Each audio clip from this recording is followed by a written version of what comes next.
Alhamdulillah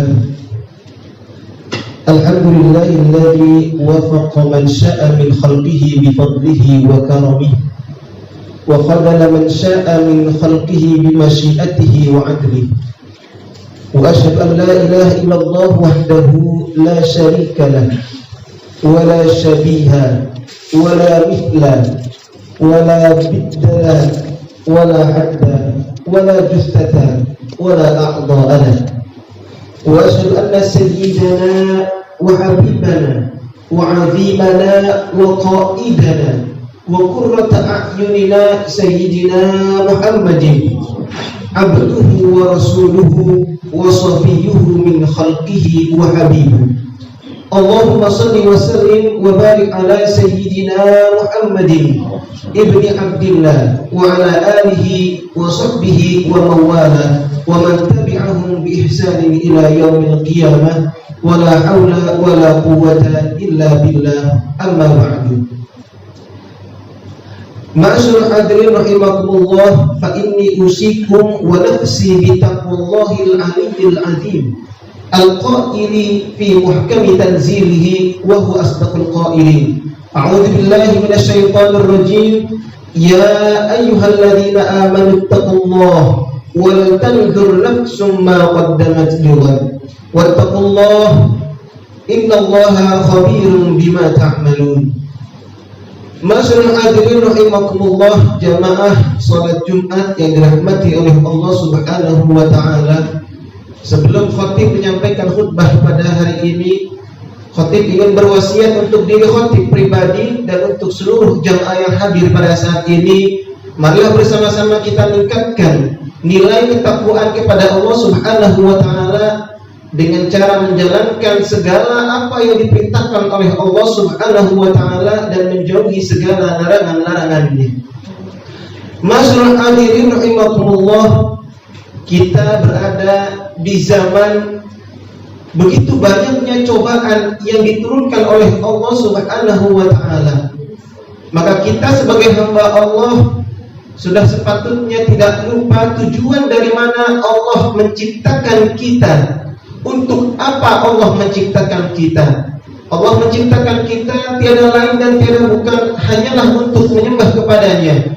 Wa ma khalaqtul jinna wal insa illa liya'budun. Kata Allah, tidaklah aku ciptakan jin dan manusia kecuali hanya untuk beribadah kepada Allah saja. Maka kita hakikatnya sedang berada di jalan Allah, mencari ridha Allah, untuk beribadah kepada Allah. Al-Imam Abdul Qasim Al-Junaidi radhiyallahu anhu memberikan satu nasihat berupa kalam hikmahnya. Beliau mengatakan, as-saliku fi tariqi ila Allah la budda lahu min thalathati umur. Seorang yang berjalan menuju Allah, mencari ridha Allah Subhanahu wa taala, yang disebut as-salik, la budda lahu min thalathati umur. Maka orang tersebut harus memiliki 3 perkara, atau ada 3 yang harus dimiliki oleh orang yang ingin mencari ridha Allah Subhanahu wa taala. Beliau mengatakan yang pertama adalah suhbatul akhyar, yang kedua adalah mufaraqatul asyrar, dan yang ketiga adalah mutaba'atul athar. Yang pertama adalah suhbatul akhyar. Suhbatul akhyar artinya adalah senantiasa bersama dengan orang yang dipilih oleh Allah Subhanahu wa taala. Siapakah orang yang dipilih oleh Allah? Yaitu baginda Rasulullah sallallahu alaihi wasallam. Lalu bagaimana dengan kita yang tidak hidup di zaman Nabi sallallahu alaihi wasallam? Dengan siapakah kita harus bersama? Dengan siapakah kita harus duduk dan meminta nasihat?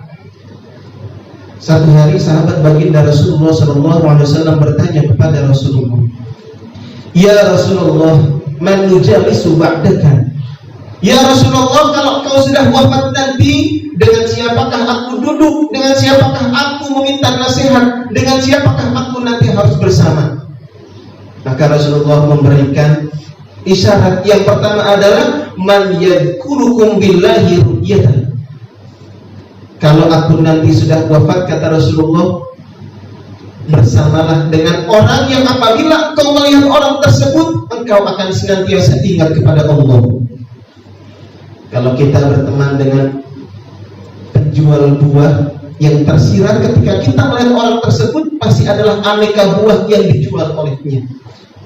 Kalau kita berteman dengan tukang minyak wangi, maka yang kita lihat ketika kita melihat orang tersebut adalah aneka macam bau dari minyak wangi tersebut. Maka suhbatul akhyar adalah orang yang pertama adalah ketika kita melihat orang tersebut senantiasa ingat kepada Allah Subhanahu wa taala. Mereka itu adalah al-ulama, para kiai, para habaib yang merupakan warathatul anbiya, pewaris ilmu baginda Rasulullah sallallahu alaihi wasallam. Kemudian Rasulullah melanjutkan, wa yazidukum fil ilmi mantiquhu. Apabila dia berbicara, yang dia bicarakan adalah ilmu, sehingga pembicaraannya adalah pembicaraan yang dapat menambah ilmu untuk kita, bukan omong kosong belaka, bukan membicarakan orang lain, tetapi apa yang dibicarakan adalah ilmu sebagai bekal hidup kita di dunia ini. Dan yang terakhir kata Rasulullah, wa yuqarribukum minal akhirati amalahu, wa yuqarribukum minal akhirati amaluhu, yaitu amal ibadahnya, perbuatannya senantiasa memberikan petunjuk kepada kita untuk senantiasa cinta kepada akhirat, bukan lagi untuk mengejar-ngejar dunia yang fana ini. Karena ibadah yang senantiasa beliau lakukan, sholat yang senantiasa khusyuk dikerjakan, menjadi contoh dan tauladan untuk kita, sehingga itu menjadi motivasi untuk kita senantiasa mendekatkan diri dan mencari ridha Allah Subhanahu wa taala. Maka suhbatul akhyar tatkala baginda Rasulullah sallallahu alaihi wasallam sudah wafat, maka al-ulama warathatul anbiya, ulama lah penerus daripada ilmu baginda Rasulullah sallallahu alaihi wasallam. Yang kedua adalah bagi orang yang mencari ridha Allah, mufaraqatul asrar, yaitu menjauhkan dari perbuatan-perbuatan yang jelek atau perbuatan yang buruk. Seperti tadi yang sudah diwasiatkan oleh khatib untuk meningkatkan nilai ketakwaan, nilai keimanan, yaitu senantiasa menjalankan perintah Allah dan menjauhi segala apa yang dilarang oleh Allah Subhanahu wa taala. Jelas al-a'mal asyarru, perbuatan-perbuatan jelek, perbuatan-perbuatan buruk adalah perbuatan yang senantiasa dilarang oleh Allah Subhanahu wa taala, yang bisa menurunkan nilai keimanan dan ketakwaan kita kepada Allah Subhanahu wa taala. Dan yang terakhir adalah mutaba'atul athar, senantiasa mengikuti, berpegang teguh kepada athar, yaitu dua perkara yang ditinggalkan oleh baginda Rasulullah sallallahu alaihi wasallam.